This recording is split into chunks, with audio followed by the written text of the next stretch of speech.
He had been trying to get a hold of Mrs. Nasta for several days, voicing concerns over the pause function still not working properly and other business-related issues. The only thing he was able to get back from her was a few short emails that said they approved of what we were doing and we should push forward. We all took a long weekend. When we came back, we pushed right back into the thick of things. Around the end of August, we had a nearly finished beta. All of the sounds required of me were mixed and incorporated into the game. Since I was available, I ended up helping Tanner with a lot of the testing. Since the VR headset was not commercially available, we couldn't have an open beta, so Tanner and I were going to put in some long nights. The game itself looked amazing and sounded just as good as it looked. Tanner and I had begun to laugh when we were attacked by one of the emaciated man monsters, or fat baby things. We knew where all the jump scares were on each level, so we could anticipate them and make fun of each other if we jump. Because the immersion of the headset was so good, we still felt like the creatures were breathing on us, or could feel the impact of one of them hitting us. We knew it was real, but our brain didn't. Testing for several hours became the norm for us. Every now and then, we would have to stop, especially after a long session, because we would feel queasy. We figured it was because we weren't used to playing in a 3D immersive game. One day, Tanner was out for a doctor's appointment, so Nick tested the game with me. Have you had a consistent experience with the monster AI when you've tested the game? Nick asked me before we began. The monsters always seem to be where they should be, I replied. No, let me show you what I'm talking about. We both slipped on our headsets and started to play on level 7. We pushed through the mini puzzles and hordes of monsters until we reached where you were to retrieve a key to open a door to level 8. The key was on a string dangling in the middle of a massive open room full of the baby-like monsters and the emaciated man creatures. The creatures patrolled around in groups. We had designed this room to be a wave-like boss encounter. So every level I've completed there is this issue where the first time through the monsters around the key should grow at 20 yards, but they don't. In fact, they'll actually watch you instead of attacking. Nick maneuvered his character to the middle of the room and stood by the key. I watched with my character from the edge of the room. "Come here," Nick said. I walked my character past several of the monsters to Nick's character. "What the hell?" I questioned in awe. The monsters let me walk past them. Instead of attacking, they faced our characters. We stood in the center of the room with a dozen or so of the grossly disfigured creatures just watching us. They either swayed side to side or paced slowly back and forth in a small pattern.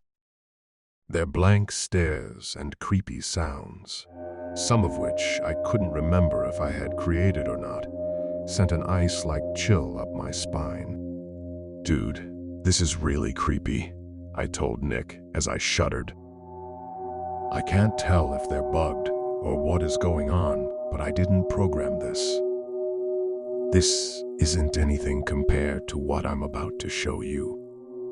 Nick grabbed the key with his character and placed it into his inventory. "Watch what they do now," said Nick. We began to make our way back through the level towards the locked door, which would take us to level 8. As we walked back through, the monsters from the key area followed us through every corridor. They stayed distance, but they were definitely following us. "They're just following us," I gasped in disbelief.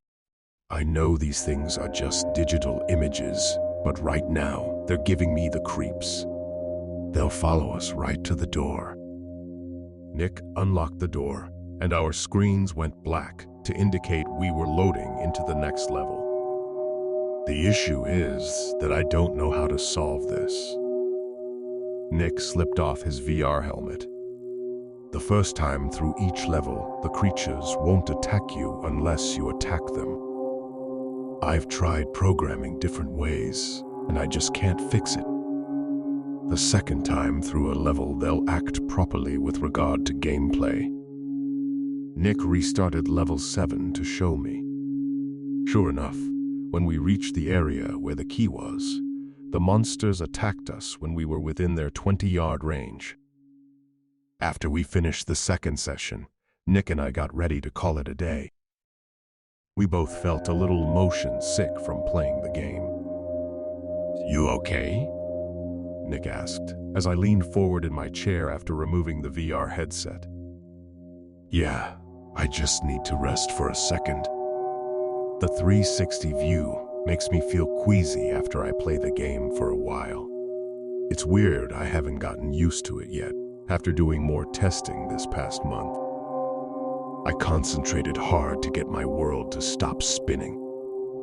Yeah, makes me wonder how this whole VR thing will go once it becomes commercially available," stated Nick as he put away his equipment.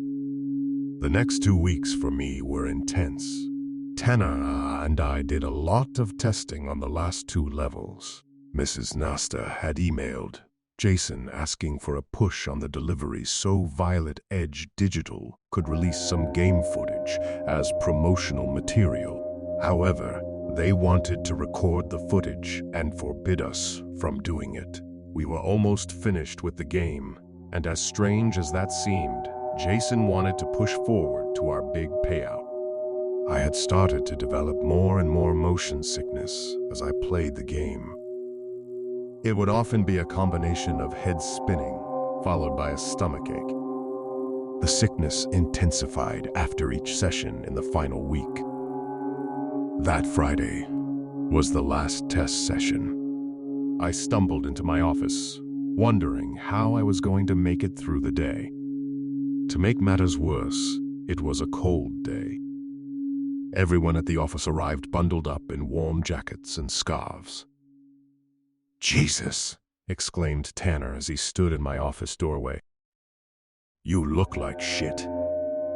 "Feel like it too," I said with my head lying on my desk. "We need to complete the last level so Jason can send a final copy Monday morning." My head is spinning and my stomach feels bad too, but at least I can still stand. "Go home, dude. I can grab one of the other guys to help me with this. Jake in programming is free, I think." I peeled myself off my desk, dragged my half-limp body down to Jason's office to let him know I was going home, and then slept the next few days away in my own bed. I didn't sleep well Friday or Saturday night. It felt like my eyes and stomach were going to explode as if something was ripping at me from the inside. I somehow made it to Sunday, where the pain subsided and I could finally rest. Monday morning arrived with no pain or dizziness. I arrived at the office early at the same time as Jason and Melissa. "Feeling better?" asked Melissa with a smile. "Way better," I answered enthusiastically. Jason turned the door handle to the building, and it gave. "Damn it," he stated in an annoyed tone. Tanner and Jake left the door open when they left on Friday. We entered the building and made our way to our offices. "Tom, can you look around the offices to make sure everything looks like it's here? And Melissa, can you check the dungeon to make sure all the equipment is accounted for?" "Yeah, just let me get my stuff put up and my computer turned on," I shouted back. I hit the power button on my PC tower, but no lights or spinning disk confirmation noise happened. I tried again. Still nothing. I stuck my head out of my office as Melissa walked into the dungeon. "Jason, My computer isn't turning on. Is yours? I called out. Damn it. Damn it. No, Jason called out in reply. I heard the click of the light switch in the testing room. Melissa's scream was deafening. Her body tumbled backward out of the testing room as she backpedaled feverishly, nearly crashing into me. She didn't stop scrambling backward, even as she fell to the floor and hit the wall opposite the door with force. I stood there stunned as her screams mixed with cries and the sound of her trying to choke back vomit. It felt like an hour had passed before I ran into the testing room without any thought to confront what had frightened my friend. I covered my mouth as my eyes grew 10 times their normal size. I couldn't comprehend the grotesque bodies before me. 2 piles of muscle attached to bone, with their entrails pulled from what would have been their stomachs, as if they had been gutted, lay on the floor. They lay there motionless in pools of what was probably their own blood surrounded by busted equipment. I couldn't make out if it was Tanner and Jake or these 2 bodies were completely alien. Reality hit me like an angry fist. I stumbled back the same as Melissa. I caught myself on the doorframe as Jason came running down the hall. Melissa was still on the floor, sobbing, her hands covered in vomit. What the hell happened? Jason said as he gasped for breath. Tanner, Jake, I think they're dead. I stumbled through my words, fighting back my own gagging at what I just saw. Jason quickly turned from us and looked in the room. Oh my God, Jason said in a sedated voice. Call 911. I need to lock the door and keep the others out before they arrive. I don't want them to see this. Jason moved in a panic. I gathered myself and frantically called 911 before returning to Melissa to get her calmed down and cleaned up. Jason kept the other employees out of the office until emergency services arrived. Within minutes, our office front had become crowded with cops and paramedics. Outside was a sea of blue, red, and white lights. The cops immediately sealed off everything and asked us some questions. Jason offered to pull security footage from the weekend to see if it was possible to catch whoever had done this to Tanner and Jake, if that's whose bodies were in the testing room. Our office computers didn't work, but Jason kept the security cameras running on a computer in a supply closet that was hooked up to a separate power supply than the rest of the office. The footage he pulled from the security hard drive was weirdly disturbing. Even the police were perplexed. Jason pulled footage from Friday night first. Everyone, except for Tanner and Jake, the guy who took my spot for the evening, was gone by 5:30. There were only 2 cameras installed in our office. One covered the front door from the outside and the other looked over the main hallway. Jason bought good cameras, though. They could zoom in to show explicit detail of anything in their view. Jake and Tanner could be seen entering the dungeon to finish testing the game with their coats at 6 p.m. It had been a cold day, and the testing room was often kept at a cool temperature because of the number of consoles and computers inside of it. 2 hours passed before any movement was caught on camera. Almost 2 hours after the 2 had entered the testing room, both exited the room. They were both wearing their coats and moving in a strange manner. Tanner was walking as if he couldn't balance on his own feet. His face looked as if it had been squished from the sides, and his right foot was being pulled behind him as if it were completely dislocated from his leg. His knees appeared to be bent slightly backwards, but it couldn't clearly be seen at the angles the camera was filming from. Both his hands were tucked away in the sleeves of his coat. Behind him, in his right hand, he could clearly be seen dragging one of the prototype VR headsets from Violet Edge Digital carelessly along the ground. Jake was following behind Tanner, half hunched over. He too was walking as if he couldn't control his own movements. His hands were folded under his arms as he swerved side to side down the hallway, as if two different people were driving his legs. In his arms, he cradled the second prototype headset. Jason switched to the outside camera as the two exited the building. As Tanner put his hand up to push the door open, gasps of confusion and shock filled the room. The hand that Tanner used to push the door open didn't have fingers. In their place were long, bony-looking spikes, just like the emaciated man-creature in the game had. As the two exited the building, the grotesque hand was pulled back into Tanner's coat sleeve. As they turned to walk away down the street, several humps appeared on each of their backs under their coats. The protrusions moved up to the coat necks, as if something had scrambled from their butt to their neck. There was no other person in any footage the rest of the weekend till we arrived that morning. There were several what the fucks floating around the room at this point. The police demanded a copy of the video, to which Jason quickly obliged. The office remained closed for the next few days as the police continued their investigation.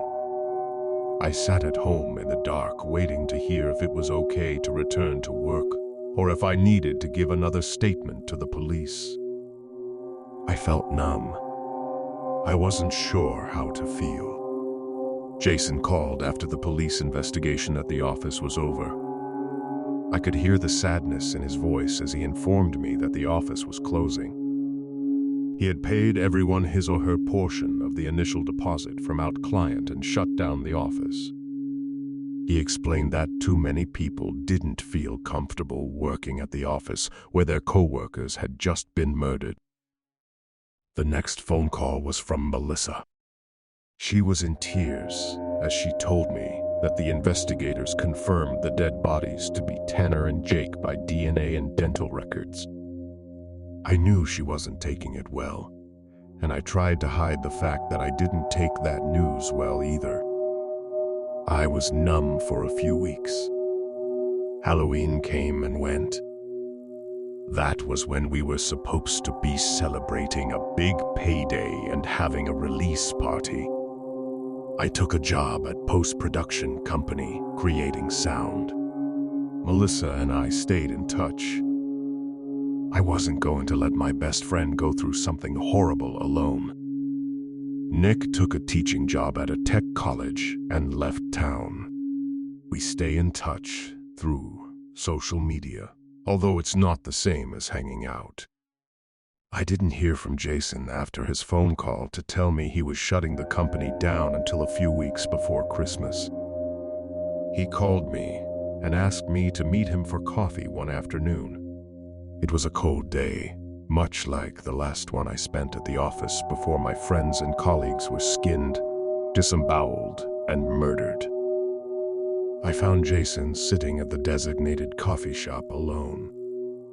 He still had his coat on. There was a laptop sitting on his table, and he sipped from a shaky cup. Bangs had formed under his eyes, and his hair was disheveled. "You look like shit," I said, sarcastically as I sat before him. "Good to see you, too," he replied with a half-smile. "I don't sleep much anymore." "Why? What's going on?" "I haven't heard from you since you decided to close down Razor Games." Jason shifted around in his seat.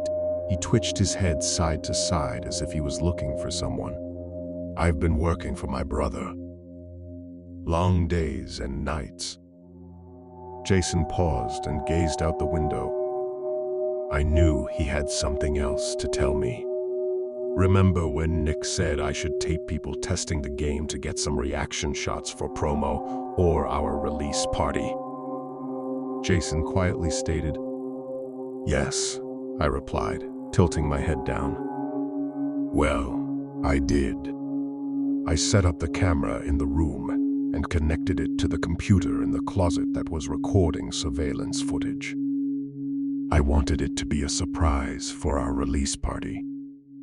I figured we'd have a drink and share some laughs at everyone getting freaked out and fall off chairs while testing the game. With all that went on, and because I had set it up months ago, I forgot it was there until a day or two after the incident. I pulled the footage from the hard drive. You need to watch some of the footage. Jason opened up the laptop, still twitching around like a paranoid crack addict. Remember people saying they felt like the monsters were actually hitting them? Watch this video. The first video was of Tanner and me testing the game a few months ago in the beta. We were laughing in the video after just being scared by one of the monsters in the game. Our heads were turning as we were looking around with the headsets on. Suddenly, Tanner screamed, and an indentation on his shirt by his stomach appeared as if someone had pushed hard on him. Seconds later, he could be heard saying he was jumped on by one of the creatures in the game.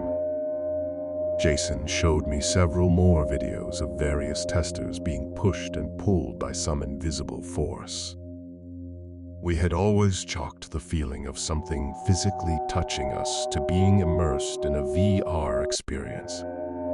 Do you remember the day that Melissa cut her arm? My eyes were wide, and my heart was pounding at this point. I shook my head in confirmation. Jason pulled up a video from that day.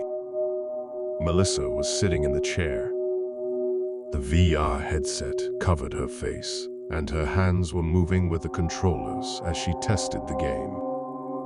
A small indentation appeared on her arm and quickly moved down her skin, followed by a trail of blood as if someone had scraped her hard. Melissa grabbed her arm in pain as she had done that day. Something was in the room with everyone, said Jason. His bloodshot eyes did not blink. You need to see the video from that last Friday night. I was afraid of what I would see, but I wanted to know what happened to my friend. Play it. I knew I would regret my decision. The video started as Tanner and Jake sat down to begin testing after everyone else had left. Jason fast-forwarded 20 minutes into the video. Jake could be heard saying he didn't understand why the monsters were following them instead of attacking. He made reference to the glitch Nick had shown me, where you would have to complete the level before the monsters would act normal on the second playthrough. Tanner exclaimed that he was going to unlock the last door of the game, and then they could run through the level again. Tanner started to say he was finished, and that he was going to reset the level before his words were cut short. Tanner dropped his controllers and grunted in pain, gripping at his stomach as he did so. His body slouched back into his chair. His stomach began to bulge. It began to ripple and swell as if something was struggling to get out. His grunts became mixed with wails of pain. His body violently contorted. Jake's body soon followed in the same contorted motions, accompanied by his own screams. I clasped my mouth in horror and disgust. I don't want to see the rest of this. I could feel a tear form in my eye as fear began to grip me. You need to see it, Jason said in a stern whisper. Both bodies writhed violently, their stomachs swelling and collapsing as if something was pushing from within. Finally, the bodies came to rest in their chairs, their VR helmets still on, and stomachs swollen to unrealistic proportions.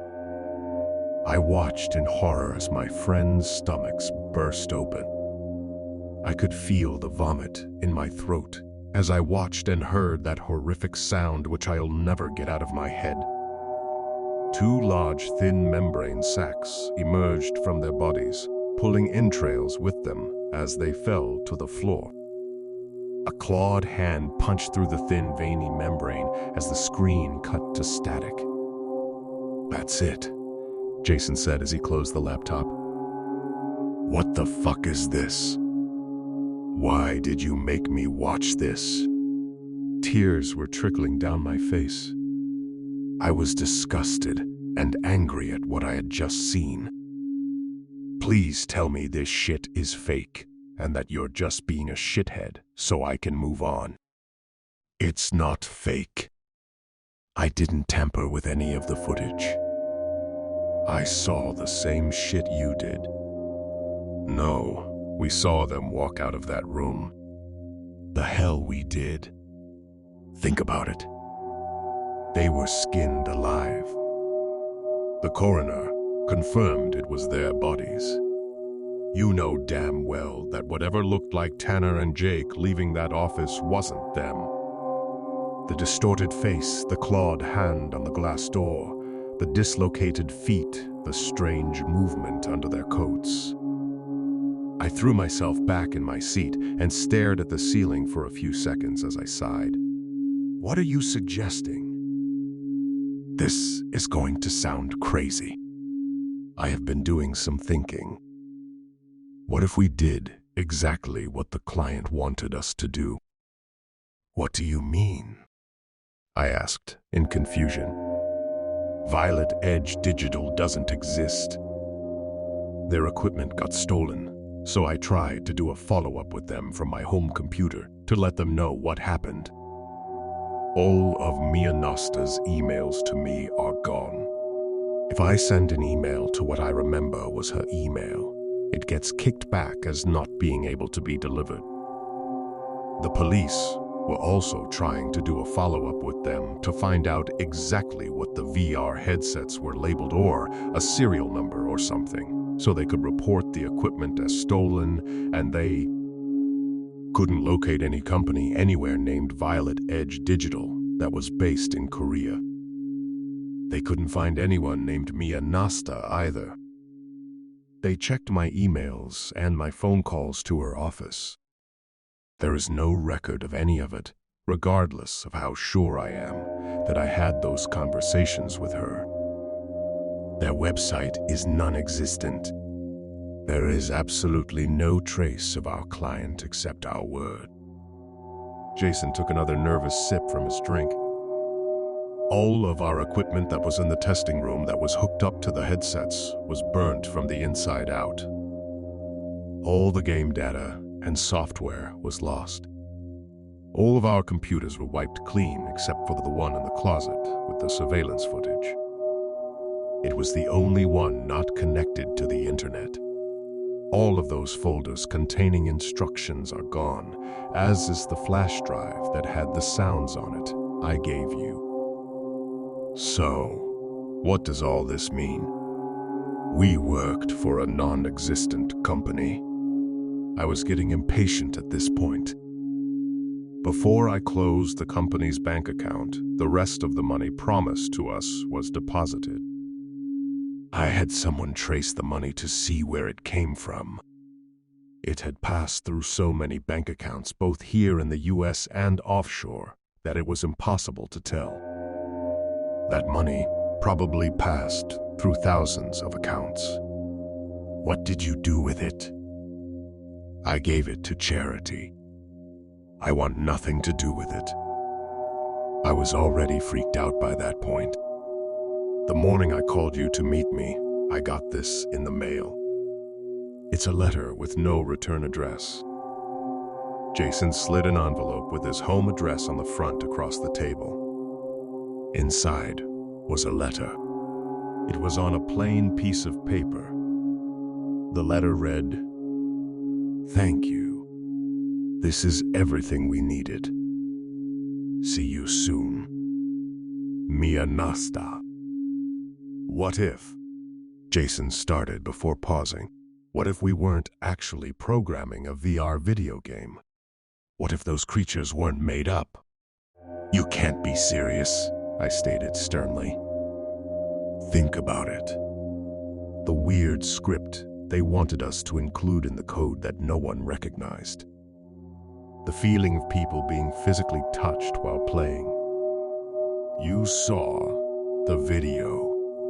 What if we were programming a game where a player escapes but in reality programming a way for those creatures to escape. Remember the pause feature not working. You can't pause what's real.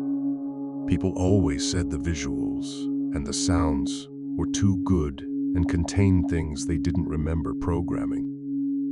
What if we weren't looking at a game, but a real world with our game overlaid on it? I sat in silence. Nick said the creatures wouldn't attack you until you had opened the door to the next level, right? You ever read Dante's Inferno? There are 9 levels of hell. The client wanted 9 levels that looked like an abandoned psych ward. Mia Nasta, think about it. That name is an anagram. Jason's ideas up this point seemed possibly valid, but he was reaching for straws to me with his last statement. He was mocking our friend's death at this point. Jason, enough. I shouted as I pounded my fist into the table in anger.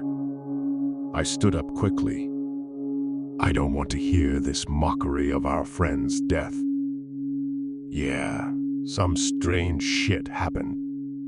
Yeah, maybe you have some good points, but you can't seriously believe that we programmed a way for imaginary monsters to enter our reality.